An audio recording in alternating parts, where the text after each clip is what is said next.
આ ક્ષેત્રની અંદર प्रभुजी का फोटो लेना कथा જે મહાન ઋષિઓ થયા, जो महान ऋषि, एक तो एक कर्दम मुनि जो 5 में, और बीजा दधीचि ऋषि, कपिल मुनि, ये तो भगवान साक्षात अवतार। तो बे महान ऋषि मुनि, कर्दम मुनि અને દધીચि ઋષિ। તો જ્યારે વિતરાસુરનું પ્રાગટ્ય થયું ત્યારે એમના વધ માટે ઇન્દ્ર બ્રહ્માજી પાસે ગયા હતા। બ્રહ્માજીએ કહ્યું કે તમે દધીચि ઋષિ પાસે જાઓ અને એમના હાડકામાંથી જો વજ્ર બને તો પોતાના હાડકા આપે અને એમાંથી વજ્ર બને તો વિતરાસુરનો વધ થાય।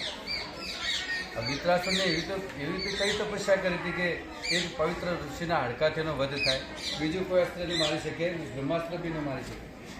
તો એમને દધીચિ ઋષિના આશ્રમમાં મૂક્યા। ઇન્દ્રદેવ અહીંયા આવી અને એમને એ હાડકું લઈને ગયા। પરંતુ પ્રશ્ન એ છે કે દધીચિ ઋષિનું હાડકું કેમ, બીજા કોઈ ઋષિનું કેમ નહીં?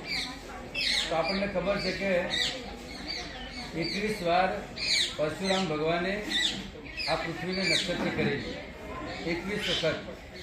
તો જ્યારે જ્યારે રાજાઓનો વધ કરતા તો એ રાજાઓના બધા જ અસ્ત્રો લઈ દધીચિ ઋષિના આશ્રમમાં મૂકતા।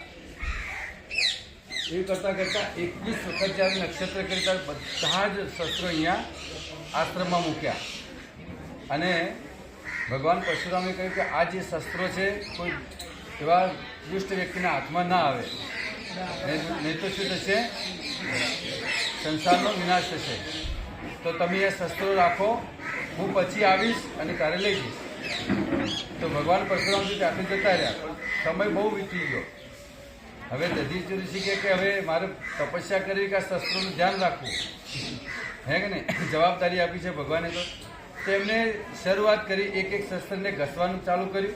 ઘસી ઘસીને એનો જે ભૂકો થતો એ પી જતા। એમ કરતાં કરતાં જેટલા પણ શસ્ત્રો હતા બધા શસ્ત્રોને ઘસી ઘસી બધું પી ગયા। તો 21 વાર નક્ષત્ર થયેલી બધા રાજા મહારાજાના શસ્ત્રો દધીચિ ઋષિ એ પોતે પી ગયા। એટલે એમના હાડકા વજ્રની સમાન હતા। એ બધા જ અસ્ત્રોનું બળ શેમાં હતું? એમના હાડકામાં હતું। એટલે બ્રહ્માજીએ કીધું કે તમે દધીચિ ઋષિના પાસે જાઓ, કારણ કે એમાંથી જે વજ્ર બનશે એનાથી જ વિતરાસુરનો વધ થશે। તો એટલા માટે દધીચિ ઋષિનું હાડકું વજ્ર માટે ઉપયોગમાં આવ્યું। બધા શસ્ત્રો ઘસી થઈ ગયા હતા।